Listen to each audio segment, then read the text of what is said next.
Assalamualaikum warahmatullahi wabarakatuh. Perkenalkan nama saya Windri, NIM 191011311008, nomor ID 01. Video ini ditujukan untuk memenuhi tugas mata kuliah Matematika Ekonomi dengan dosen pengampu Bapak Ananda Setiawan MPD.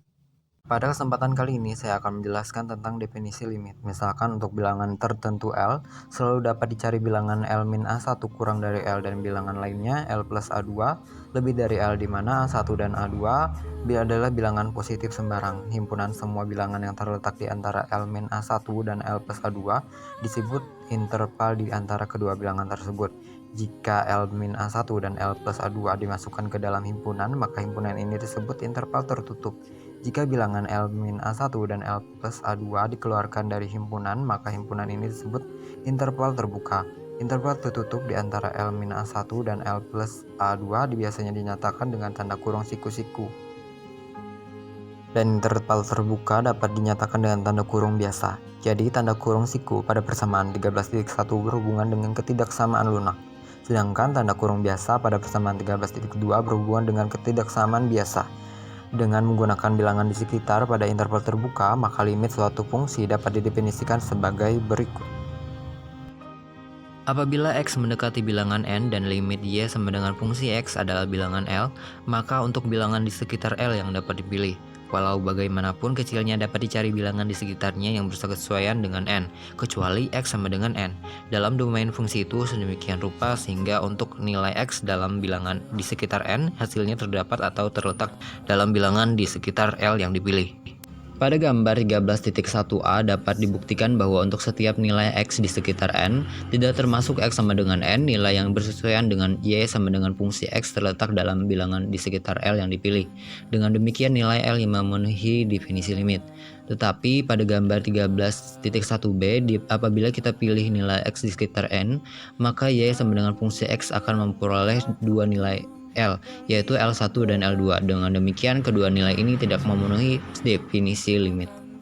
Limit sisi kiri dan limit sisi kanan. Limit sisi kiri dari sebuah fungsi adalah nilai yang didekati oleh fungsi tersebut apabila variabelnya bergerak mendekati limitnya melalui nilai yang membesar.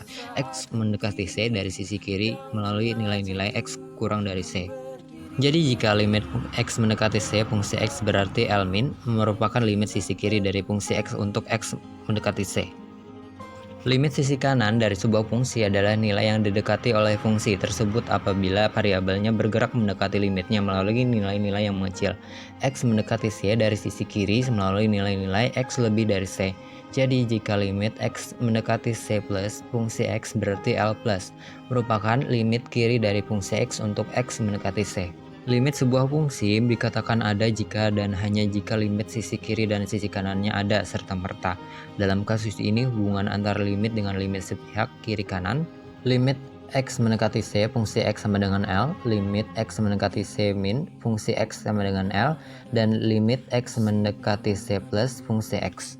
Apabila salah satu dari ketentuan-ketentuan di atas tidak terpenuhi, maka limit dari fungsi yang bersangkutan tidak terdefinisi. Dengan demikian, limit sebuah fungsi dikatakan tidak ada jika limit salah satunya tidak ada, atau limit kedua sisinya tidak ada, atau limit kedua sisinya ada tetapi tidak sama.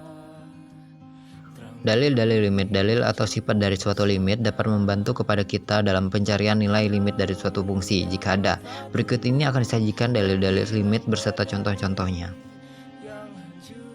Pertama, limit X mendekati C, K sama dengan K. Limit dari suatu konstanta K adalah K itu sendiri. Kedua, limit X mendekati C, K, fungsi X sama dengan K, limit X mendekati C, fungsi X. Suatu konstanta dapat dipindahkan kembali di sebelah kiri tanda limit. Ketiga, limit X mendekati C, akar fungsi X sama dengan akar limit X mendekati C, fungsi X.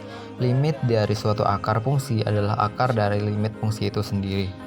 Keempat, limit X mendekati C, fx tambah gx sama dengan limit X mendekati C, fx tambah limit X mendekati C, gx. Kelima, limit X mendekati C, fx min gx sama dengan limit X mendekati C, fx min limit X mendekati C, gx. Limit dari suatu penjumlahan atau pengurangan adalah penjumlahan atau pengurangan dari limit-limit tersebut. Keenam, limit X mendekati C, fx kali Gx sama dengan limit X mendekati C Fx kali limit X mendekati C Gx. Limit dari suatu hasil kali adalah perkalian dari limit tersebut. Ketujuh, limit X mendekati C Fx bagi Gx sama dengan limit X mendekati C Fx dibagi limit X mendekati C Gx dengan syarat limit X mendekati C Gx tidak sama dengan 0. Limit dari suatu hasil bagi adalah pembagian dari limit-limit tersebut. Kesembilan, limit X mendekati C Fx pangkat N sama dengan kurung siku limit X mendekati C Fx pangkat N. Limit dari suatu pangkat dari fungsi X adalah pangkat dari limit fungsi X itu. Selanjutnya kita memasuki contoh.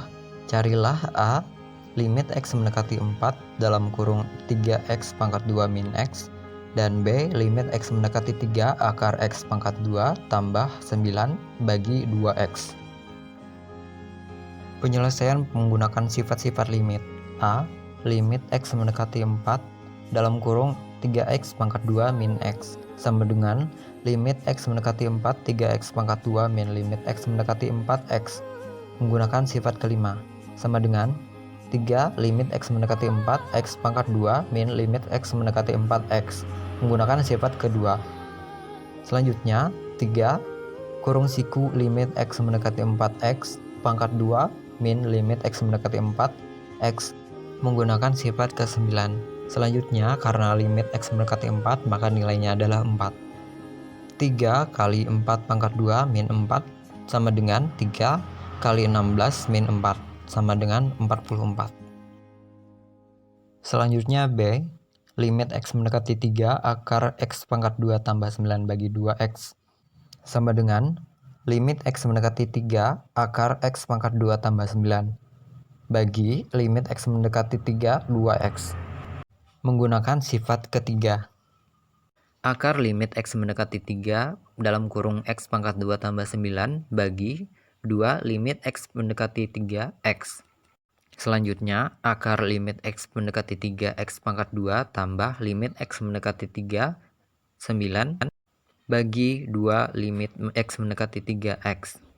Selanjutnya, akar dalam kurung limit X mendekati 3X pangkat 2 tambah limit X mendekati 3 9 bagi 2 limit X mendekati 3X menggunakan sifat keempat. Selanjutnya, karena limit X mendekati 3 maka nilainya adalah X. Akar 3 pangkat 2 tambah 9 bagi 2 kali 3 menggunakan sifat pertama. Akar 18 bagi 6 sama dengan 3 bagi 6. Akar 2 dapat disederhanakan menjadi 1/2 akar 2. Baiklah, itu tadi penjelasan singkat dari saya. Semoga dapat dipahami. Salah khilaf mohon maaf. Selanjutnya akan dijelaskan oleh teman saya. Wassalamualaikum warahmatullahi wabarakatuh.